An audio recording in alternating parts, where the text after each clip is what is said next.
Entonces, todas las mujeres mayores de 65 años y mujeres premenopáusicas y hombres con uno o más factores de riesgo, que ya lo hemos escrito en otras charlas y lo vamos a describir posteriormente ahora, van a tener que hacerse este examen.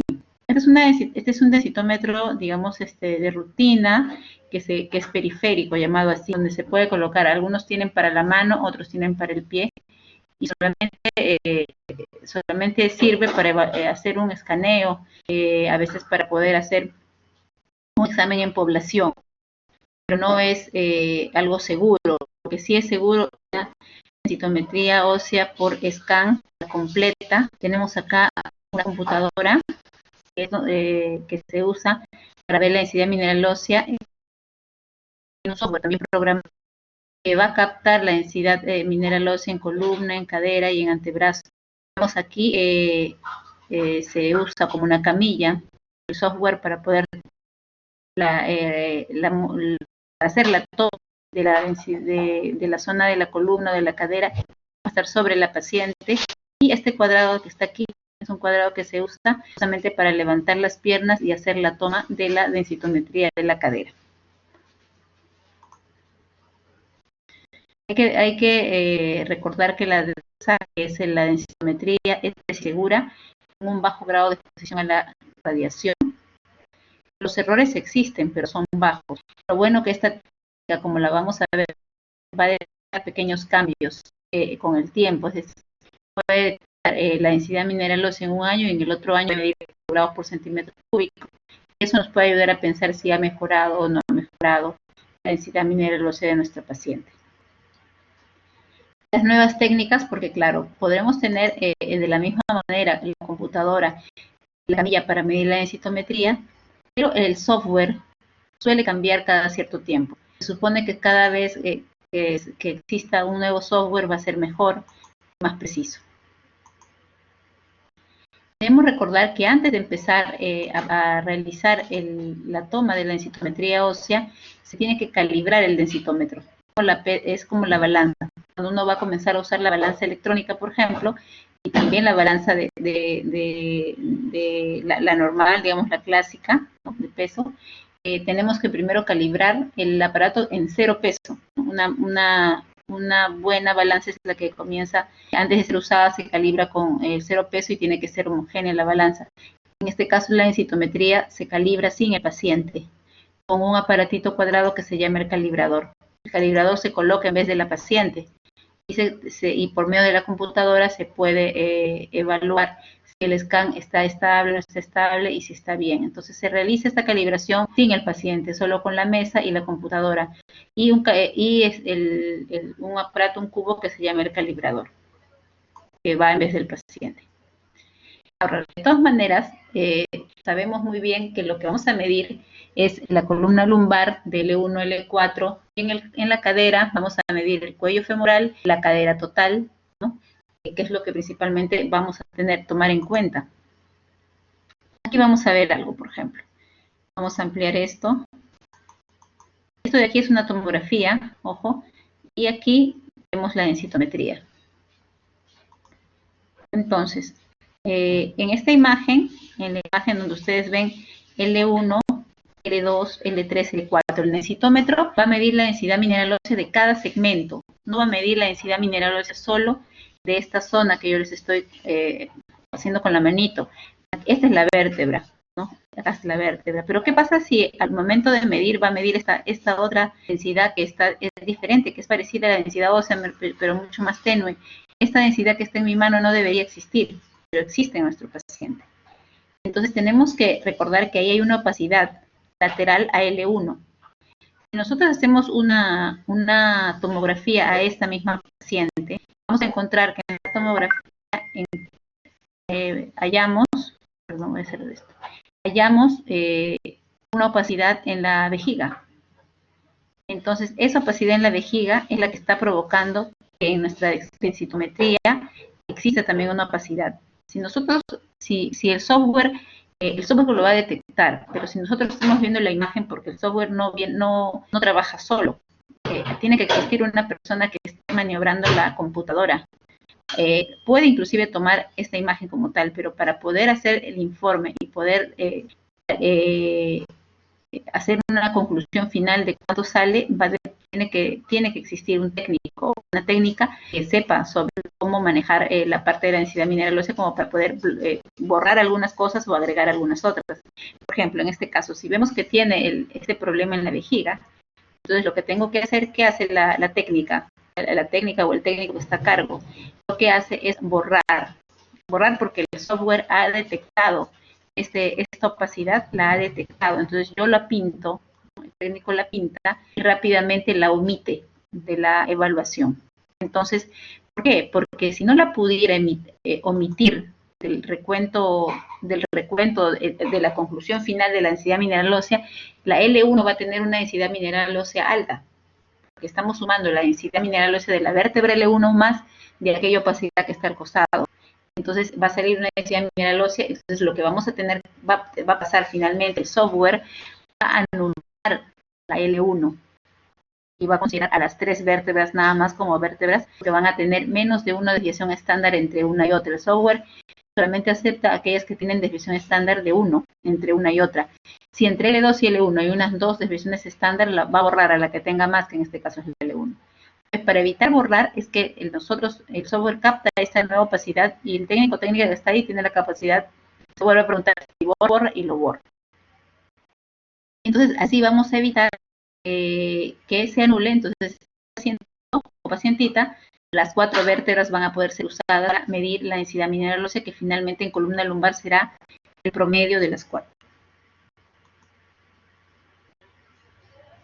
Entonces, otro punto importante también, y que a veces, bueno, últimamente ya no se está usando desde hace mucho, bueno, más o menos unos 5 años, ya no se usa el radio distal para poder evaluar la densidad mineral ósea de manera, digamos, de rutina. Se usa en el caso, por ejemplo, si la cadera o la columna tienen algún aparato metálico que evita que se realice una densidad mineral ósea en esa zona. Entonces, ¿qué cosa es lo que pasa? Nosotros, ¿por qué no nos sirve mucho esto? Porque si bien se dan cuenta ustedes aquí, el radio distal, el 33% radio distal, ¿qué es lo que deberemos ver? Se va a cortar en la secuencia de eventos con la zona cubital. Entonces nos puede dar una falsa medida de la densidad mineral ósea, ¿no? En algunos software se borra esta zona, pero en algunos casi es automático porque la medición del radio no permite borrar, porque en el otro hueso sigue siendo hueso, no es un artefacto como el caso que estamos viendo. Entonces, sí se usa, ¿no? Porque lo que usan al final sucede, perdón.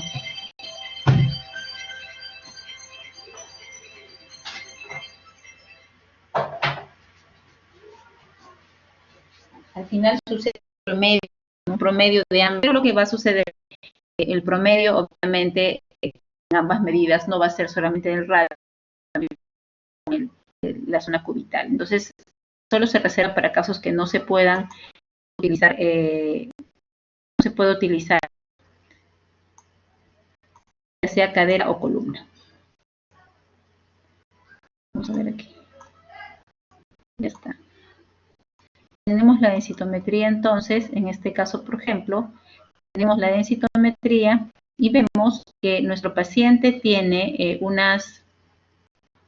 aumento en la evaluación, ¿no? En la densitometría, arriba, a nivel de T2, L1, y también en la zona baja, ¿no? Aquí es D12, es L5, L4, L3, L2, L1. Entonces, L1, L2 tiene unos artefactos. Luego yo voy a tener que tomar una placa para ver qué está pasando. Y tiene unas sujeciones metálicas aparentemente por la gran densidad que tiene aquí en la zona lumbar baja. Entonces tenemos en la zona lumbar, en la zona inicial lumbar con la final de la dorsal, y entonces vamos a tener, y esta es la radiografía del paciente, donde se va a encontrar unos materiales de fijación en la parte baja. Y en la parte alta, lo que suceda según vemos en la radiografía, también parece ser unos de la vena cava. O sea, a veces hay filtros. Cuando han tenido episodios de trombosis recurrente, por algunas pacientes pueden ser operadas, se colocan unos filtros en la vena cava, entonces sale esto. Y esto de aquí abajo tiene que ser una fijación metálica por alguna cirugía de disco. Entonces, el paciente probablemente al hacer la densitometría no vamos a poder tenemos la L1 que está bloqueada y tenemos la parte baja de la L4 que también está bloqueada. Si nosotros podemos tomar estas dos vértebras, tampoco vamos a poder. ¿Por qué? Porque aquí todavía hay el material de la zona del filtrado de la malla de la vena cava. Entonces, por ejemplo, en este caso, nosotros lo que tendríamos que hacer es hacer la cadera y hacer el radio distal. Nos quedaría, ya no tomamos en cuenta columna y cadera, sino solamente cadera y radio distal.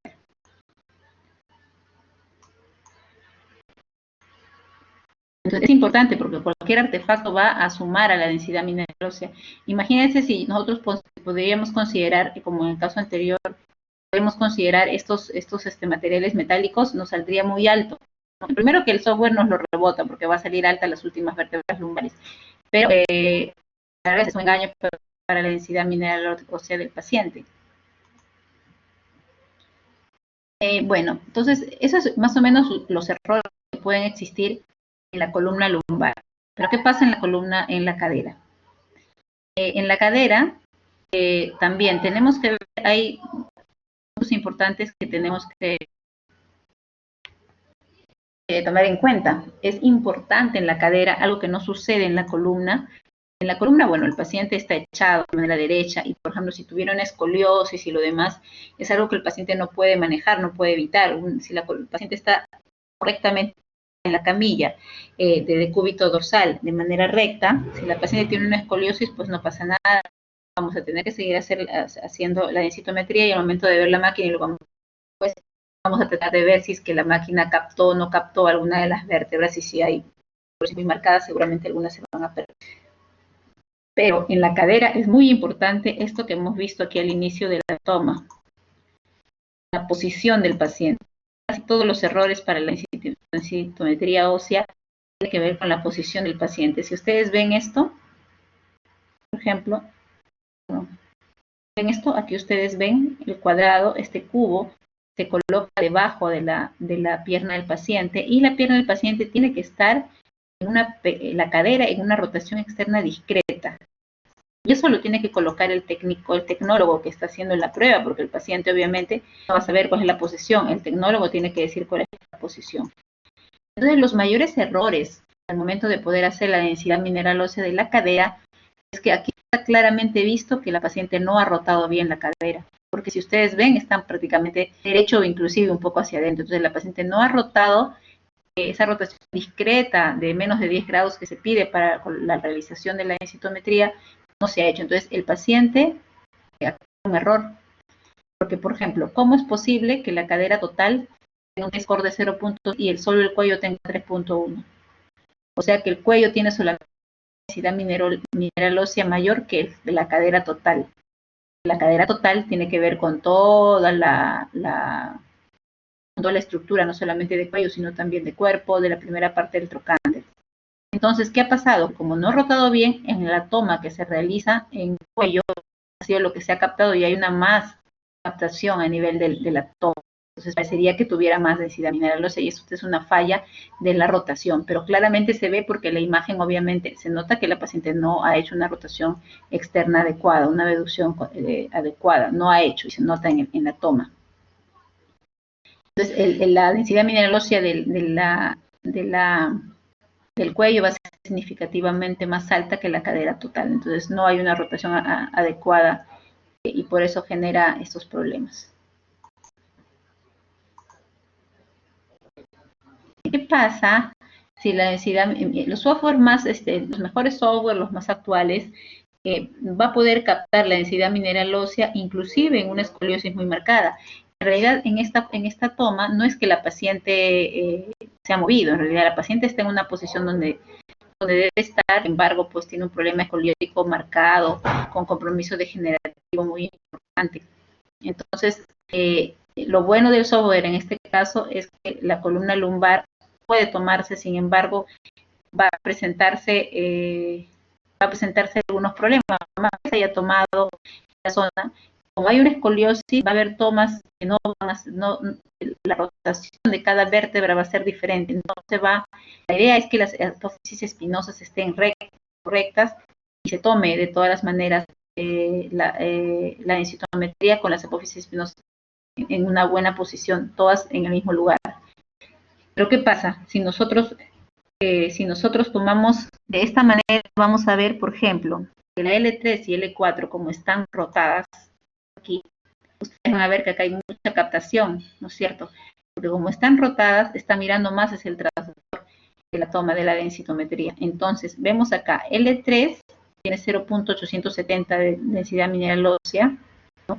Y L4 tiene 1.042 de densidad mineral ósea. Entonces, hay una gran diferencia con los anteriores, que tiene 0.69, 0.61. Dicen que cuando hay una diferencia de más de 1 de desviación estándar, no debe tomarse en cuenta se debe bloquear a la densidad mineral ósea de esa vértebra. Ustedes se dan cuenta aquí, la desviación estándar del T-score está marcadamente, casi todos tienen más de 1 de desviación estándar, ¿no? Entre L1 y L2 hay más de 1 de diferencia, L2 y L3 hay más de 1. Entonces, cuando hay más de 1 en todas las vértebras, se anula la lectura de eso. Entonces, no nos sirve en este paciente la densidad mineral ósea de la L1 y L4, no nos sirve, es inexacta. Entonces, voy a tener que buscar la densitometría de la cadera y la densitometría ósea del antebrazo. Otro error que no depende obviamente de la máquina, estos errores están dependientes del paciente, sea de la rotación de la cadera, de la escoliosis severa que tenía nuestra pacientita, de lo que vimos, que tiene sujeción en la columna, tiene material metálico en la columna lumbar por una cirugía previa, o por ejemplo, lo de la vena cava. Entonces, ya son compromisos que no dependen de la máquina, sino del paciente. Artefactos que están entre L1 y L2 son bien comunes los clips, por ejemplo, quirúrgicos, ¿no? Muchos clips quirúrgicos, a veces inclusive un poquito, algunos caen los clips de los que se han hecho la cirugía de renal, por ejemplo, en algunos quirúrgicos renales que usan clips, o en algunos problemas de la vesícula también, cuando está muy bajo, L1 más o menos. Entonces, estos clips metálicos que se ven aquí van a producir, obviamente, problemas en la lectura. Las imágenes van a ser como metales blancos a nivel de la columna lumbar, y eso va a aumentar la densidad mineral ósea de nuestro paciente. Entonces, en este caso, nuestro paciente estaría limitado entre el L1 y L2. No se podrían usar esas dos vértebras para poder medir la densidad mineral ósea de la columna lumbar. Podrían usarse L3 y L4, eso sí.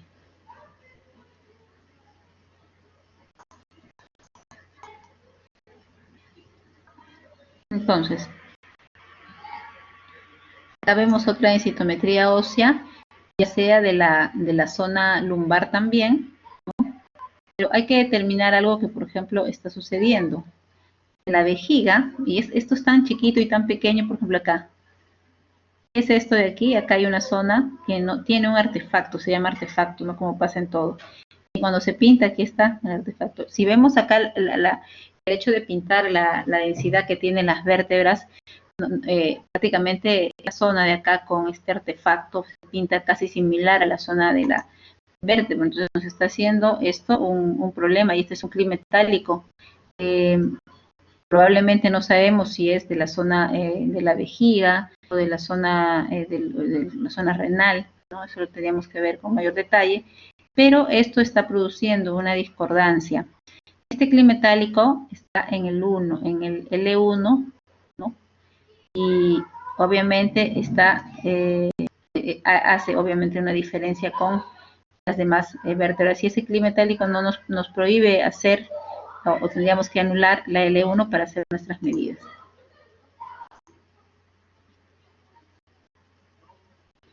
El peso es importante porque la calibración básicamente más que en la densidad mineral ósea de la columna lumbar, para poder hacer, por ejemplo, el FRAX, porque ya vamos a hablar después, pero ya lo hemos comentado en cursillos anteriores cuando hablamos de imágenes en reumatología. El FRAX se usa para poder evaluar el riesgo de fractura a 10 años, ¿cierto? Entonces, el riesgo de fractura de 10 años se va a tener que usar para ello la densidad mineral ósea de la cadera, ¿no? Y además el peso del paciente. El software, y en el software uno tiene que colocar la talla, el peso, la edad de nuestro paciente. Algunos software piden inclusive la fecha de última regla si es mujer. En este caso, el confundirnos y no poner el punto nos va a alterar mucho el asunto. Si vemos este ejemplo, la técnica se confundió y en vez de poner 17 libras puso 175, no puso 17.5. Entonces hay un error, ¿no? Y obviamente ese error va a arrastrar al momento de hacer el FRAX. El FRAX necesita obviamente la evaluación según el peso.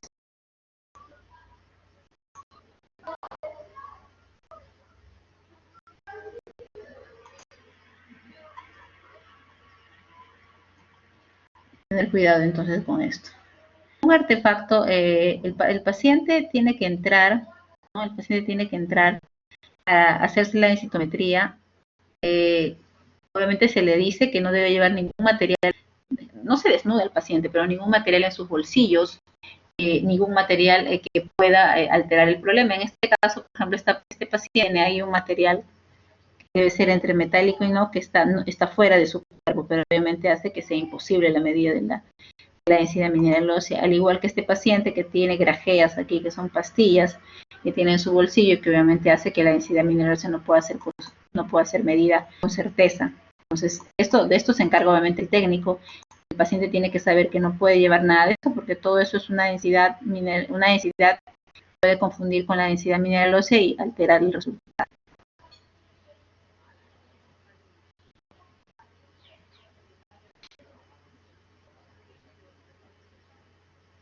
Entonces, en este ejemplo, por ejemplo, vamos a poner un poquito acá.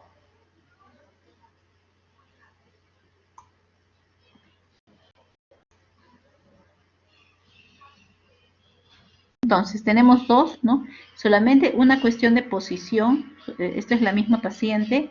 ¿Cómo nos damos cuenta que en una rotación adecuada no vamos a poder medir de manera adecuada? Podemos diferenciar, aunque, claro, digamos que es muy, muy poco, pero diferenciamos una osteoporosis, que está a este lado, de una osteopenia, que al final, digamos, es un 0.1 de diferencia. Pero se tiene que ver la rotación exacta, como se ve en el lado derecho, obviamente hace que la medida del cuello femoral esté adecuada a su densidad mineral ósea. En este caso sería 0.582 versus la otra que solamente faltaba un poco más de rotación. Definitivamente este tipo de densitometría, por ejemplo, tiene que tener mucho cuidado cuando se hace en la rotación y la posición de nuestra paciente. Como ven aquí, por ejemplo, se ve el isquion. Nosotros tenemos que recordar que se debería ver el cuello, ¿no? De manera, digamos, visual hacia nuestra visión, casi plana, con la medida. No se debe ver el isquion, que es esta zona de aquí, no se debe ver. En este caso se ve. Entonces nuestro paciente no está rotando bien la cadera. Aquí se ve menos, pero todavía se ve, entonces no se está rotando bien. Hay que recordar que en una mujer postmenopáusica tenemos que evaluar el T-score. Eso es para ello, ¿no? El T-score. El T-score nos sirve para, y lo vamos a ver en un rato, va a medir la densidad mineral ósea versus una persona y la más joven, ¿no?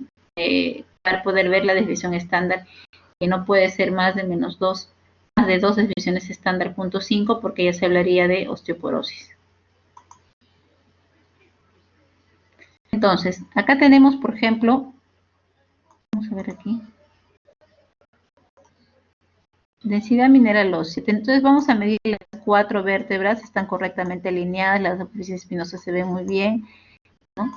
Sin embargo, aquí ha habido un error, porque aquí dicen L4, pero eso no es L4, acá están las crestas, este es L5. Entonces, este de acá está equivocada y esta de acá está bien. Es L4, L3, L2, L1. Aquí, cuando nosotros hacemos la evaluación, estamos viendo las flotantes que están cerca a la L1 y en algún momento inclusive podemos borrar estas imágenes para que no se lleguen a confusión. Recordar que las medidas siempre son las 4, se evalúa el total de promedio, el Z-score debería ser más de -2, como pasa en esta paciente, y está bien.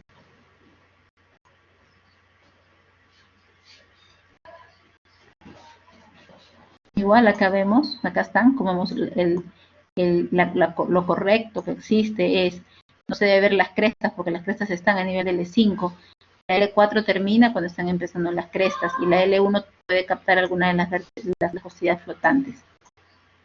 En la cadera total,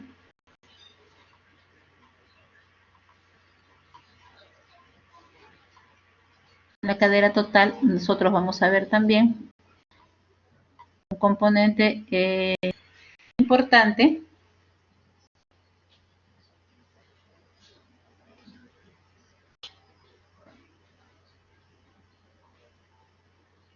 ¿no? ¿Qué pasa, por ejemplo, con nuestra paciente aquí?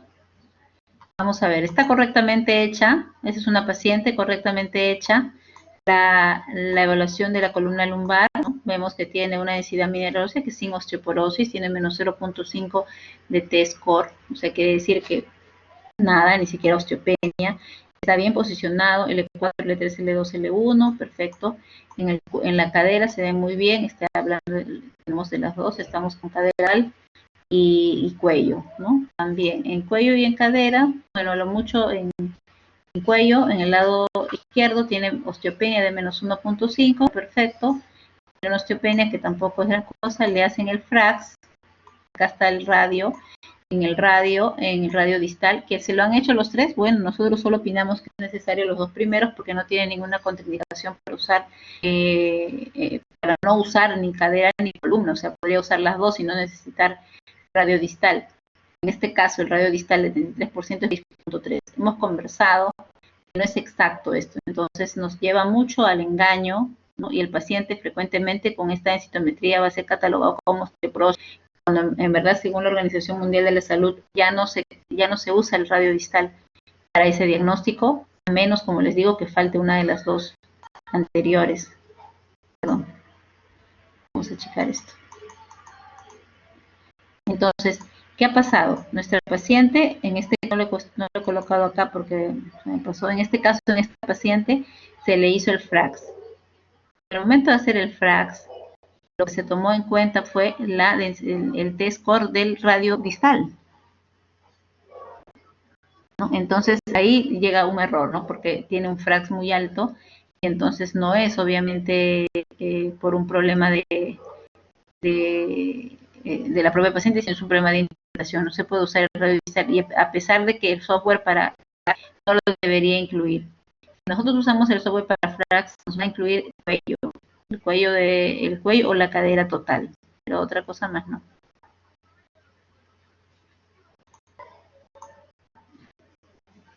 Sabemos muy bien, y ya esto sí ya lo hemos hecho antes, la densidad mineral ósea, la densitometría ósea va a evaluar dos patrones que hemos visto. La densidad mineral ósea como tal en gramos por centímetro cúbico, el T-score y el Z-score.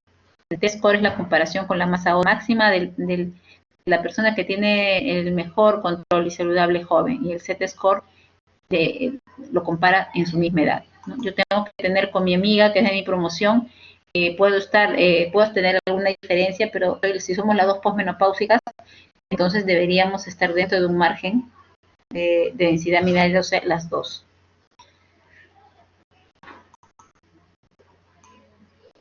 Entonces, vemos aquí, por ejemplo, tiene que ver mucho, ya lo han hecho en su clase de teoría, osteoblastos, osteoclastos y demás. Y tenemos que evaluar cadera total y cuello. El resto de medidas trocante y zona intertrocantérica en realidad no nos sirve para medir nada, no se coloca ahí porque están dentro de la estructura de la cadera, pero en verdad lo que nos interesa mucho es el cuello y la cadera total. La OMS define como densidad ósea normal, como osteopenia y como osteoporosis, de acuerdo a estos patrones que ya ustedes saben.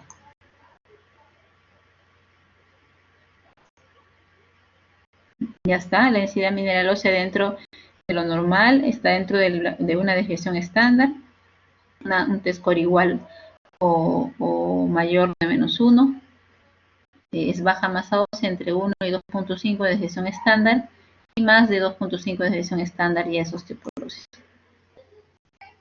Es importante la toma de esta para poder decidir el tanto y para evaluar la respuesta clínica. Si tengo osteoporosis, puedo hacer la incisión al año y puedo saber de ese modo si mi paciente respondió o no a mi terapia. El hacer la detección en mujeres premenopáusicas de manera, digamos, regular o rutinaria no es rentable, ya que no todos deberían hacerse. Casi todas las mujeres premenopáusicas van a tener una densidad ósea normal, ¿no es cierto? No todas van a tener, más bien podrían indicarse en aquellas que sí tienen riesgo o algún factor de riesgo, como dice en esta gráfica, ¿no?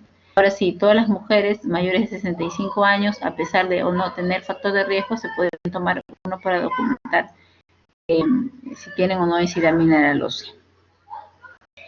Aquellos pacientes, por ejemplo, que ven en la radiografía que tienen osteopenia, se podría hacer también densidad mineral ósea.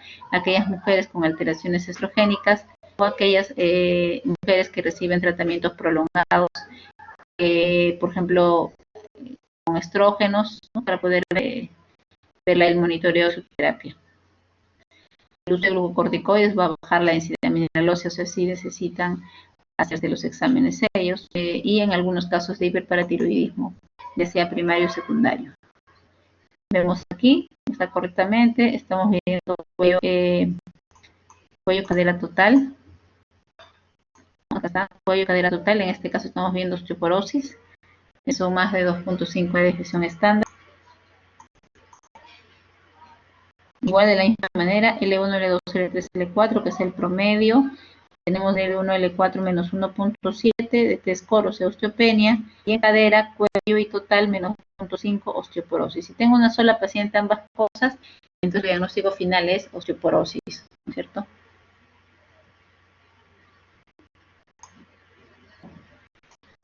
Examen para ver que el software de por sí va a medir también la densidad mineral ósea y va a poder catalogar dentro de la gráfica en qué zona se encuentra la paciente. En este caso, la densidad mineral ósea de T-score menos 2.9 está en el grupo de osteoporosis en la línea roja.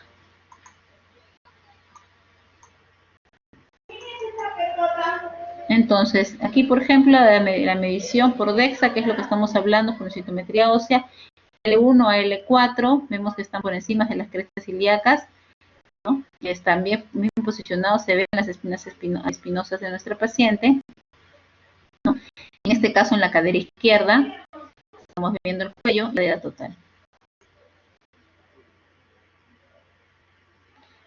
Todas las personas que tengan osteoporosis deben ser tratados según la Organización Mundial de la Salud, y los pacientes que no tienen osteopenia deberían pasar por cálculo del FRAX para poder determinar su tratamiento y con tratamiento.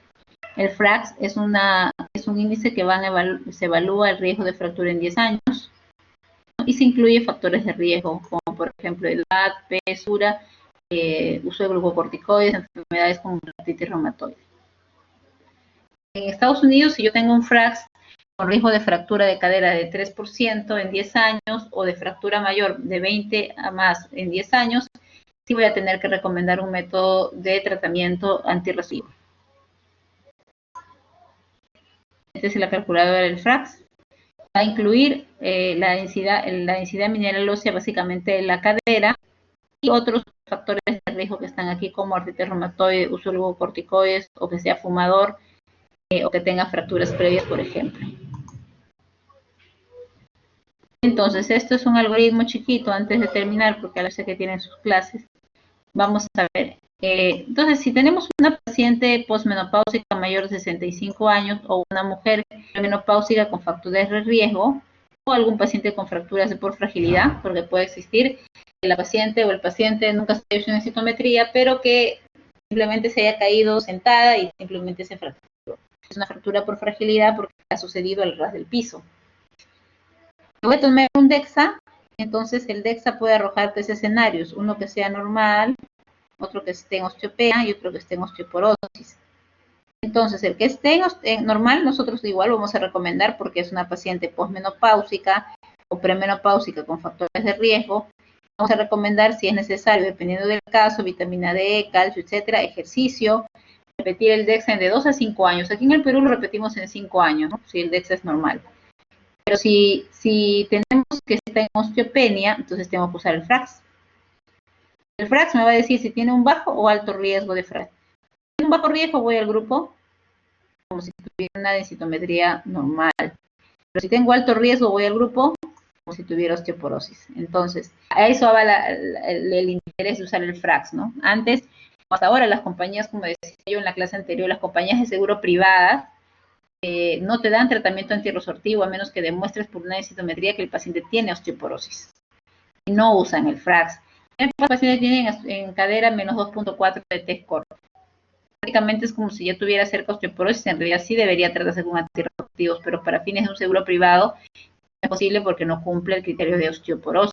Entonces, en este caso ya sabemos que tenemos que usar el FRAX. Y para el FRAX, y si es que todo esto es asociado como si fuera una osteoporosis, ya vamos a recomendar, obviamente, igual calcio, vitamina D, ejercicios, pero terapia antirresortiva o terapia anabólica y repetir el DEXA un año, una vez al año, que es lo que hacemos nosotros, ¿no? Y bueno, ya evaluar, obviamente, marcadores de turnover óseo, etcétera, otro tipo de problemas para evaluar el cambio de terapia si en caso su densitometría siguiente está empeorando. Muy bien, justo casi 2 de la tarde para que no choquemos con la parte de la teoría, creo que empiezan ahora. Entonces, si hay alguna pregunta con respecto al DEXA, a la densitometría ósea, bueno, ustedes no han tenido la oportunidad, pero en el Almenara nosotros tenemos un densitómetro, no está por ahora funcionando tampoco por esto de la pandemia, pero los pacientes son referidos de diferentes policlínicos para tomarse este examen, que solo se tiene en los hospitales de cuarto nivel, por un problema de costos, obviamente. Se está insistiendo que los médicos tratantes que nos envíen una hojita, que es la solicitud, pero agregado a eso, si tiene factores de riesgo, para ayudarnos a hacer el FRAX. El paciente se hace la densitometría, está en contacto con la tecnóloga o tecnólogo, pero cuando se hace el informe lo hace un reumatólogo y el informe pues tiene que incluir, si yo tengo una osteopenia en nuestro paciente, tengo que hacer el FRAX. Entonces, para eso necesito si el paciente usa corticoides, si tiene artritis, o cosas importantes que a veces yo no sé porque no es mi paciente, y además algunos vienen, como les digo, referidos de otros hospitales. ¿Alguna pregunta?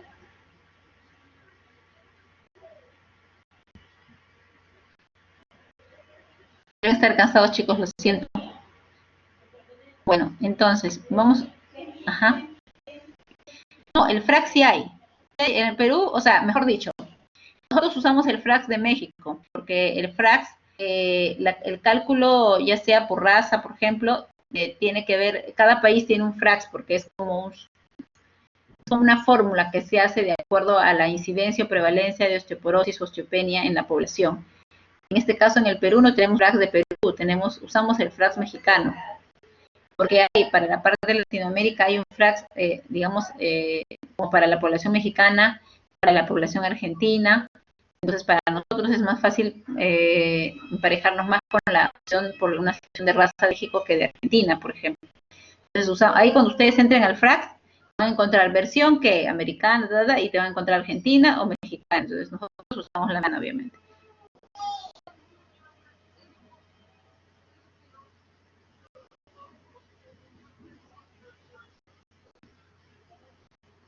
Gracias, ti, Jimena.